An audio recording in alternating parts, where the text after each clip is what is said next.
দ্বাদশ জাতীয় সংসদ নির্বাচনের তফসিল প্রত্যাখ্যান করেছে বিএনপি। নেতারা বলছেন, বর্তমান সরকারের পদত্যাগ এবং নিরপেক্ষ তত্ত্বাবধায়ক সরকার ছাড়া সুষ্ঠু নির্বাচন তফসিল বাতিল করতে হবে, হাসিনাকে পদত্যাগ করতে হবে।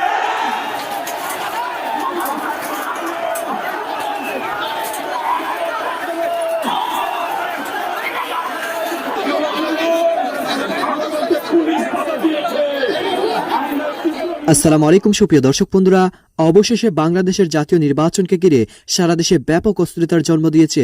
দর্শক বন্ধুরা, এবার নির্বাচন কমিশন তফসিল ঘোষণা করে ফেলেছে। আর সেই তফসিল ঘোষণার পর থেকে এখন সারা দেশে আবারও নতুন করে বেশ কিছু অস্থিরতার জন্ম দিয়েছে। দর্শক বন্ধুরা, বিএনপি বলেছে যতক্ষণ পর্যন্ত সরকার পদত্যাগ করবে না ততক্ষণ পর্যন্ত তারা নির্বাচনে অংশগ্রহণ করবে না। আর তারা সেই কথায় এখনো অটল রয়েছে। তো দর্শক বন্ধুরা, এবং সেই সাথে তফসিল ঘোষণার পর জামাতে ইসলাম এবং ইসলামী আন্দোলনও মাঠে নেমে কঠিন প্রতিরোধ করেছে এবং তারাও বলে যাচ্ছে যতক্ষণ পর্যন্ত এই তফসিল বাতিল হবে না ততক্ষণ পর্যন্ত তারা রাস্তা ছাড়বে না। দর্শক বন্ধুরা, চলুন আমরা দেখে নেই তাহলে শেষ পর্যন্ত কি হতে চলেছে। অবশ্যই ধৈর্য সহকারে পুরো ভিডিওটি দেখবেন, তাহলে এই সকল বিষয়গুলো পরিপূর্ণ বুঝতে পারবেন।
বাতিল করতে হবে, হাসিনাকে পদত্যাগ করতে হবে, আওয়ামী লীগকে বিদায় নিতে হবে, অবৈধ নির্বাচন কমিশনের বিরুদ্ধে দুর্বার গণ আন্দোলন। এই অবৈধ তফসিল বাতিল না হওয়া পর্যন্ত কেয়ারটেকার সরকারের অধীনে নির্বাচন ছাড়া আন্দোলন বন্ধ হবে না। আন্দোলন চলছে, আন্দোলন চলবে। অবৈধ তফসিল না মানব না, করতে হবে।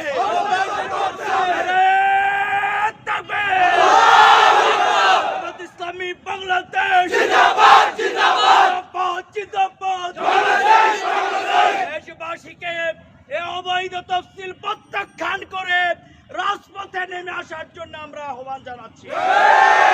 এর কালকে থেকে শান্তিপূর্ণ আন্দোলন চলবে। ধন্যবাদ। প্রিয় দেশবাসী, দেশের 12 কোটি ভোটারদের পক্ষ থেকে আমি বর্তমান নির্বাচন কমিশনের কর্মকর্তাদের বলতে চাই, ফ্যাসিস্ট হাসিনাকে ক্ষমতায় রেখে সীমিত সামর্থ্য দিয়ে আপনাদের পক্ষে সুষ্ঠু নির্বাচন অনুষ্ঠান অসম্ভব। তবে আপনারা নির্বাচন কমিশনের দায়িত্ব আঁকড়ে বসে থাকলে ফ্যাসিস্ট হাসিনা আপনাদেরকে ব্যবহার করে হুদা চক্রের মতন বেহুদা নির্বাচন নাটক মঞ্চস্থ করিয়ে নেবে। আপনারাও নিঃসন্দেহে জানেন, দেশের নির্বাচনী ইতিহাসে গণতন্ত্রকামী জনগণের কাছে হুদা চক্রের নাম ঘৃণা ভরে উচ্চারিত হয়। জাতীয় নির্বাচনের নামে আরেকটি বেহুদা নাটক মঞ্চস্থ করে আপনারাও কি সেই হুদা চক্রের ঘৃণিত তালিকায় নিজেদের নাম লেখাবেন?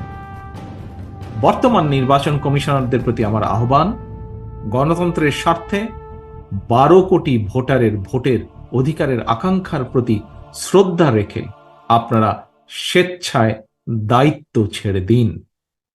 বাংলাদেশের নির্বাচনের ইতিহাসে আপনাদের নাম স্বর্ণাক্ষরে লেখা থাকবে। এবার সিদ্ধান্ত আপনাদের। আপনারা 5 বছরের জন্য বেতন, বাড়ি, গাড়ি এবং নানা সুবিধার লোভে ক্ষুধাচক্রের মতন নিজেদের ফ্যাসিবাদের দোসর বানাবেন,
নগদ পেমেন্টে কেনাকাটায় জিতুন আইফোন 15 সাথে ইনস্ট্যান্ট ক্যাশব্যাক।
তো দর্শক বন্ধুরা, আপনারা হয়তো পুরো ভিডিওটি দেখে এবং এই সকল কথাবার্তাগুলো শুনে অবশ্যই বুঝতে পেরেছেন অবশেষে বাংলাদেশের সামনের জাতীয় নির্বাচনকে ঘিরে সারা দেশে ব্যাপক অস্থিরতার জন্ম দিয়েছে এবং সেই সাথে যতক্ষণ পর্যন্ত এই সরকার পদত্যাগ করবে না ততক্ষণ পর্যন্ত এই সকল দল অংশগ্রহণ করবে না। তো দর্শক বন্ধুরা, আপনারা এই পুরো ভিডিওটি দেখে এবং জামাতে ইসলাম এবং ইসলামী আন্দোলনের এই সকল মিটিং মিছিলগুলো দেখে আপনাদের কাছে কেমন লেগেছে অবশ্যই কমেন্ট করে জানিয়ে দিবেন। তো দর্শক বন্ধুরা, তাহলে কি শেষ পর্যন্ত সরকার পদত্যাগ করতে বাধ্য হবে? অবশ্যই ধৈর্য সহকারে পুরো ভিডিওটি দেখার জন্য আপনাদেরকে ধন্যবাদ।